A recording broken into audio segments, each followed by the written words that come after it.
Rarely have I read a set of opinions that so closely tracked the discussion at oral argument as the opinions this morning in Upper Skagit Indian Tribe v. Lundgren.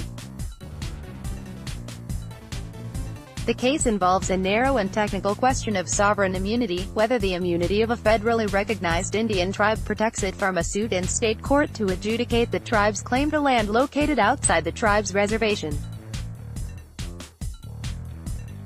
The Washington Supreme Court rejected the tribe's plea of immunity, reasoning that tribal immunity never applies to suits that are brought in rem against the land, as opposed to in personam against the tribe itself.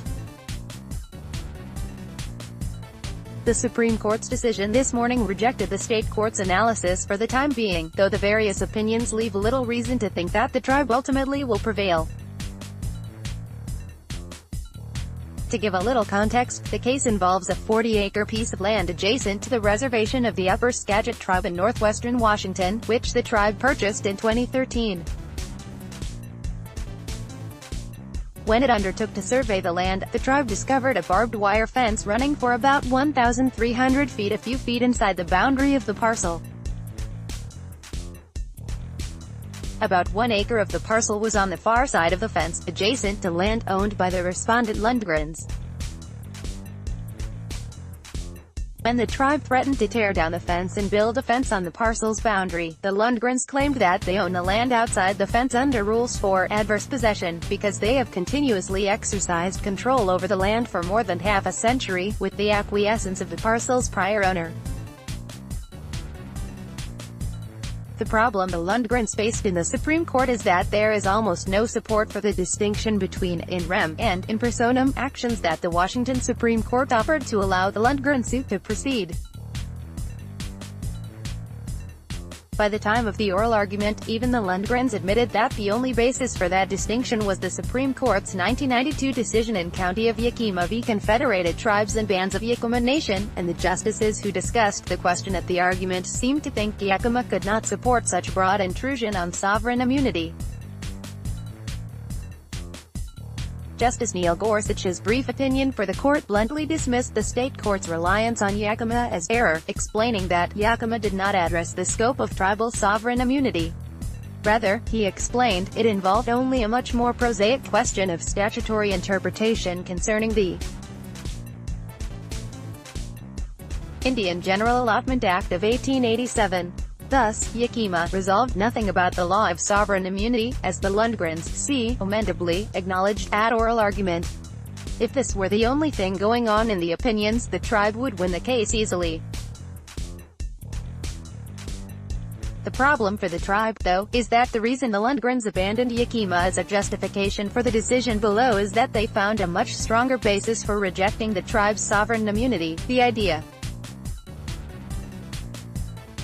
that a sovereign has no immunity for actions involving immovable property located in the territory of another sovereign. As Gorsuch acknowledged, that doctrine has been recognized by the Supreme Court for more than 200 years. If the doctrine were adopted as an attribute of tribal sovereign immunity, the tribe would have no immunity from the Lundgrens' action, because the Lundgren parcel is outside the Upper Skagit Reservation. The majority of the justices, though, declined to resolve that question, leaving it to the Washington Supreme Court to address these arguments in the first instance. The court noted that determining the limits on the sovereign immunity held by Indian tribes is a grave question, and the alternative argument for affirmance did not emerge until late in this case, only when the United States filed an amicus brief. Closing his opinion, Gorsuch suggested that the source of confusion in the lower courts that led to our review was the one about Yakima. And we have dispelled it. That is work enough for the day.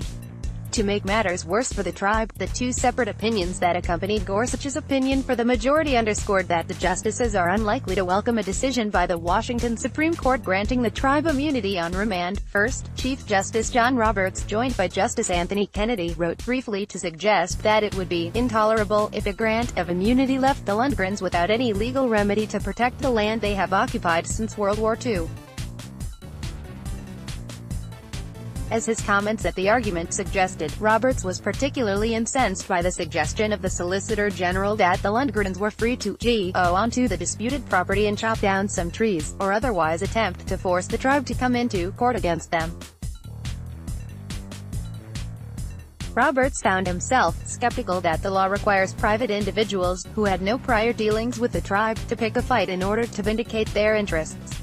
Even more pointedly, Justice Clarence Thomas, joined by Justice Samuel Alito, filed a sharp dissent, almost twice as long as Gorsuch's opinion for the majority, arguing that the immovable property exception to sovereign immunity is so well settled that the justices should have reached out to decide the question in this case rather than leaving it for the Washington Supreme Court.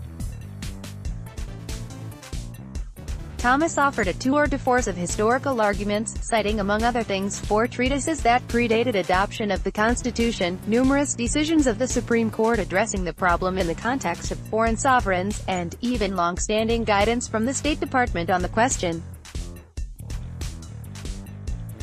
For Thomas, the idea that a sovereign would be immune from litigation over land it held in the territory of another sovereign is so ridiculous that it was absurd for the court to leave the question unresolved. As Thomas put it, it is difficult to justify subjecting the Lundgrens to yet another round of litigation over the tribe's claim of a sweeping and absolute immunity that no other sovereign has ever enjoyed, not a state, not a foreign nation, and not even the United States. Click for vote alignment by ideology. Recommended citation, Ronald Mann. Opinion analysis, justices reject state court justification for limiting tribal immunity from state court actions to adjudicate title to land. Scott blog, May 21, 2018, 4:44 p.m. http://www.scottusblog.com/2018/05/opinion-analysis-reject-state-court-immunity-from-state-court-actions-to-adjudicate-title-to-land/